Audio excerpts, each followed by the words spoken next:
Just a single day before the next competitor in Delta Force is set to launch, xDefiant has announced that they are shutting down their game. It is not going away straight away, it's only shutting down in June of next year, and they are sending out refunds, but here we are. I can't quite say that I am too surprised, although it is a bit of a shame. I remember checking out the game back in its earlier closed beta stages, and it was actually really quite fun. It had kind of this Call of Duty-esque speed, and it had some hero abilities. It didn't feel exactly revolutionary, but it was good fun nonetheless. It very much kind of felt like Call of Duty Modern Warfare 2, but new and live service and promised to have continuous updates. And I was personally excited for it. Sadly, as launch approached, they decided to tinker with the netcode, and the gameplay in turn just became significantly worse. Every single gunfight I had in, not all, but in some of the matches, felt like a complete toss-up. Pretty much every death felt like I had little to no impact on it.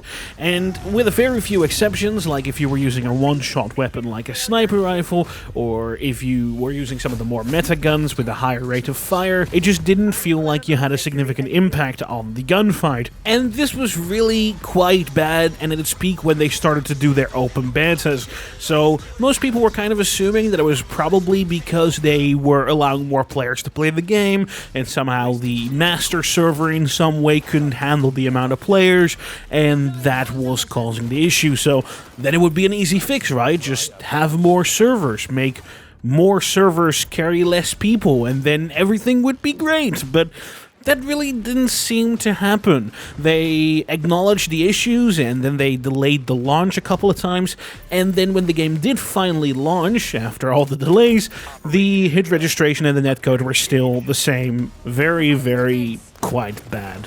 So even though in concept this was a game that I was very much looking forward to at the time, I very quickly came to the conclusion that playing the game wouldn't be good for my sanity. I'm a little bit too competitive to lose when there's that much crap involved, and there was a lot of crap involved. So I decided to stay away from it, but I had very much hoped that there would be a large enough player base that would settle into the game and would actively play it and support it, because while it didn't feel great at the moment, I personally remembered the stages in which it felt good during the closed beta stages. So I was hoping that somehow they could figure out this netcode situation down the line, and they could make it a proper, nice Call of Duty alternative to switch over to when there was a little bit less content coming out for Call of Duty. Sadly, that just never seemed like it ever happened.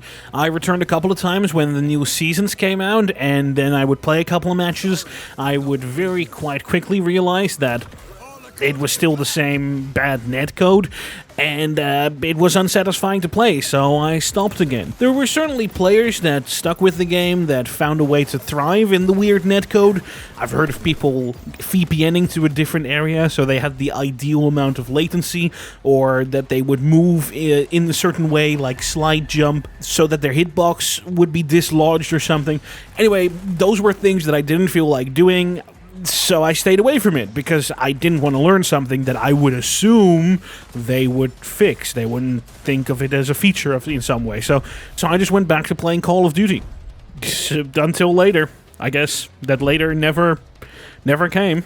And it is a bit confusing to me that as apparently the player base started dwindling, because now they're shutting down the game, it never really improved the hit reg. So it seems like the hit registration and the netcode weirdness never really was player base dependent, which is confusing to me. So I really do wonder what they did to make it worse like this after their closed betas. Anyway, it's clear that I wasn't the only one that didn't stick around when the updates came, because, we are in this situation that we are in right now, and Ubisoft just no longer sees any worth in keeping it around any longer, and they are no longer hoping for any future growth. And this is at the same time, of course, as they are laying off another 300 people, so I'm sure this is not the only project that's being cut. Despite obviously not being surprised, it's still a shame simply because I do think there is a space in the market for a free-to-play FPS that has a lot of active support, that has a large name behind it, that has active live service support, constant new maps, constant new weapons, constant new seasons, whatever you want to call it.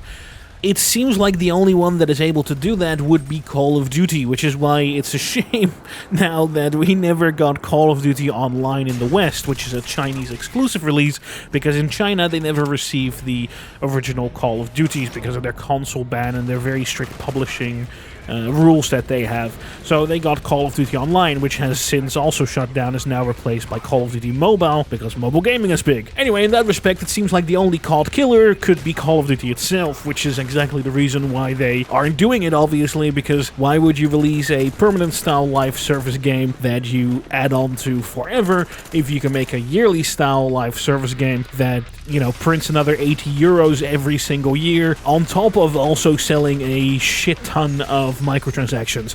So it just doesn't make any business sense for them, but there is this space there. I very much believe that. That brings us to this next release that's happening the 5th of December, which might be before or after I release this video. I don't know. Anyway, Delta Force, a free-to-play game. It's kind of crazy to say because I used to play Delta Force 2 as a kid a lot. I played a lot on the Nova Logic multiplayer server that they had. There was this amazing mode called Attack and Defend, where you had to go and sneak into the enemy's base and blow up their buildings, and they were trying to do the same to you. And these would be on larger size, what you would now call a sandbox, you know? Several kilometers, many ways to get to the other base, across landscape, across mountains. Yeah, that's not what this Delta Force is. It very much has just taken the IP, has taken the name, and has applied Battlefield, Call of Duty, Escape from Tarkov onto it, which is not specifically bad. I do very much understand that they need to bring Delta Force into the modern age. But yes, as someone that has played the old Delta Force, I got very excited for a moment, and then I realized, it's 20 years later, and now we are gonna play whatever this is.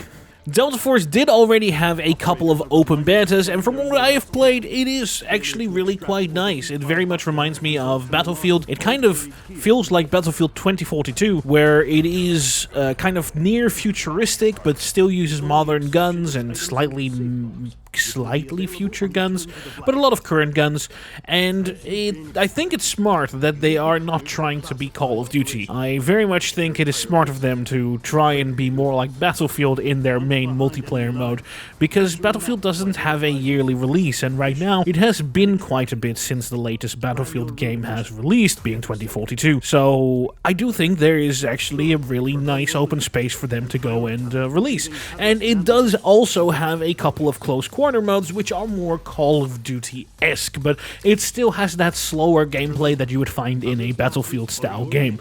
It does, of course, also have the thing that I expect a lot more games to have at this point, which is the Escape from Tarkov-style DMZ mode. The DMZ mode being the Call of Duty version, of course, where you have this mix between PvE and PvP at the same time, and it's all about looting, you know, going into an area, looting things, then escaping from that area, escaping from Tarkov, haha. Very much not a mode for me. I do not enjoy it. I think it is not fun to risk your items every single time you go in there. And then play it very safe to try and get out, and then you kind of get owned by hackers sometimes, and then you lose your items because you drop them permanently. It's just not fun to me. So I won't be playing that mode, but it is in there for the people that do enjoy torturing themselves. So that's great. There's something in there for everyone, I suppose.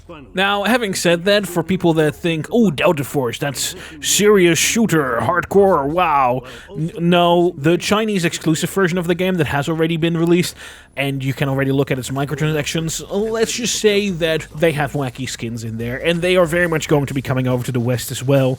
Pretty much every single developer, publisher sees the wacky skins that you see in Call of Duty, and they sell a lot. So as much as there's a loud group of people that yell every single time there's some wacky anime skin in Call of Duty, people buy them a lot, so developers will keep making them a lot. From now until the end time, if there's a live service FPS and it has microtransactions, expect to have wacky skins of animals, of anime, of just armor, people that don't look like they should be there. I personally don't really mind that. I love running around in some random anime skin in a serious shooter, so I am part of the problem in that respect. But I do think the people that are specifically running away from mainstream Call of Duty are going to be, sadly, not finding what they seek in Battlefield.